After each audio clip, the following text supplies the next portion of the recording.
Xitoyda turishliq chet ellik muxbirlar jamiyatining bildirishicha, yangi statistikaga qaraganda, chet ellik muxbirlar 2018-yili Xitoyda muxbirlik ziyorat ishlari haddidan tashqari nacharlashganligini bildirgan. Reuters agentligi xabarida muxbirlar jamiyatida 204 kishi bo'lib, 109 kishi ziyorat sharoitining nacharligini bildirgan. Ya'ni 55% sonini egallagan muxbirlar 2011-yildan buyon eng chong nisbatni egallagan. Xitoyda turishliq chet ellik muxbirlarning bildirishicha, Xitoyning Sharqi Turkiston haqidagi xabarlarga bo'lgan norozilik kontrolligi va hukumatning aralashishi, boshqa shakldagi daxl-tarz qilishi xizmat muhitining nacharlashining asosli bir sababi ekan. Tekshirib aniqlashga qaraganda 96% muxbirning kayniga odam tushgan. 79% muxbirning yiqqan xabar uchur materiallari majburiy o'chirib etilgan. 58% muxbir tutqun qilingan, 10 muxbirning ziyorati buzg'unchilik uchirgan, 7 muxbirning mehmonxonaga kirmaganligi, 3 muxbirning apparat, kamera va boshqa aslahalarning musadir qilingan va buzib etilganligi aniqlangan. Xitoy hukumatı yana chet ellik muxbirlarga viza bermaslik va yoki uzatib bermaslik usullari orqali ularni Jungoga kirishdan cheklagan. Amerika ovozi Xanzo tili bilimining muxbiriga 6 oylik uzatib bergan. Odatda 1 yil uzartish kelishimi bor. New York vaqti gazetining bir muxbiriga aran 3 oy uzartib bergan. Buningga qarta Sharq Turkiston informatsion markazining raisi Abdujalil Qarqash Xitoy kommunistlarining xalqaro muxbirlar qonunini ko'zga ilmay, o'zlarining yovuz maqsadlarini amalga oshirishda har qanday harakatdan yanmaydigan qora niyatini bilishni, buning uchun pat fursatda tadbir qo'llanishini umid qilgan.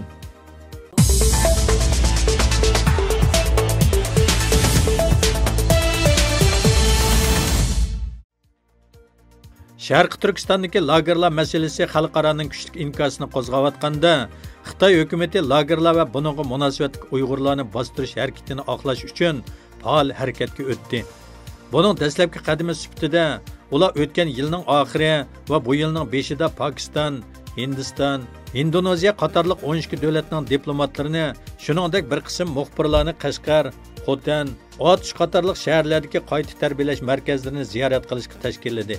24 yanvardan boshlab buning mevalari Xitoyning boshqarishidagi Yer shari vaqt gazeti, shuningdek Pokiston va Hindistondagi bir qism matbuotlardan o'rin olishga boshladi. Yer shari vaqt gazetida Xitoy hukumatı dastlab 22 yanvar kuni ijtimoiy muqimlik xizmatining yaxshi o'rnalishi, Xinjiangga keladigan sayohatchilarni ko'paytdi mavzusida xabar maqolasi e'lon qilib, asabiylikka va terrorlikqa qarshi turish xizmati yaxshi ishlanganlikdan jamiyat muqim bo'ldi. Bunun bilan ishkirdan keladigan sayohatchilar ko'payib, Xinjiangning iqtisodiga zo'r manbalarni olib keldi degan xulosani e'lon qildi. Shundaqla mushu orqali o'zlari ijro qilayotgan tadbir va siyosatlarning to'g'ri bo'lganligini ishorat qildi. Bugungi Pokiston gazetida e'lon qilgan Sulton Qoli imzosidagi zo'r hajmlik maqoladimi Uyg'ur diyorining o'tgan 30 yilda qanday olamshumul natijalarni qo'lga keltirganligini zo'q-sho'q bilan bayon qilib, Xitoy Kompartiyasiga madhiya o'qidi. Yer shari vaqt gazeti shu qitim tashkillagan ziyorat o'migidagi bir qism diplomatlar va muxbirlar bilan suhbatlashib, shularning og'zidan lagerlar masalasi, Uyg'ur madaniyati va til yoziqi, Uyg'urlarning diniy e'tiqodi haqlari haqidagi bir qism savollarga javob oldi.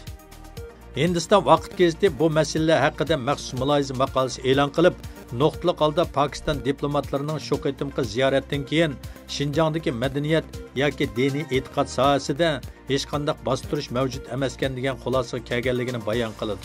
Yer shari vaqt gazeti va Hindiston vaqt gazetidagi bayonotlarga qaraganda, Pokiston diplomatlaridan Mumtaz Zoira Baloch o'zlarining ziyorati haqida Xitoy muxbirlarining savoliga javob berganda, biz hech qanday lagerlarni yoki lagerlardagi majburiy emgak qilishni ko'rmadik.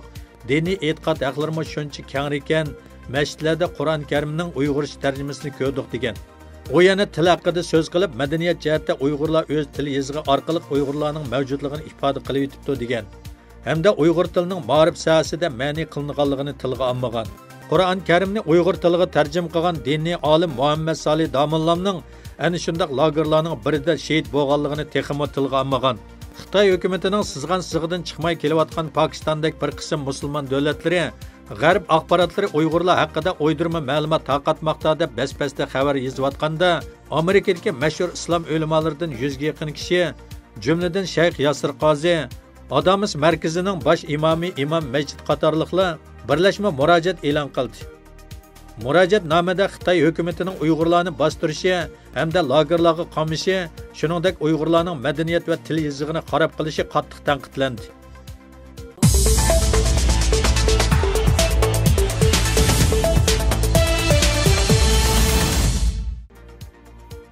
(2012 yili Xitoy Jiangsu o'lkasining Suju shahrida Fransiya London Munar ko'rigidan o'rnak ilib bir ko'rik yasagan. Hamda bu ko'rik yerlik aholining olqishiga erishgan bo'lib, muhim bir sayohat o'rniga aylangan edi.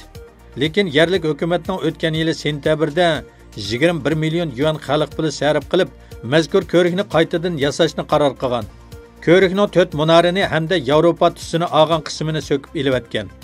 Chunki o ko'rinishning asosiy gavdasi cherkovga o'xshagan bo'lib, kommunist Xitoylar dinga qarshi harakat qilayotganligi uchun ko'rikni dinni tus olgan degan maqsadda buzib tashlagan.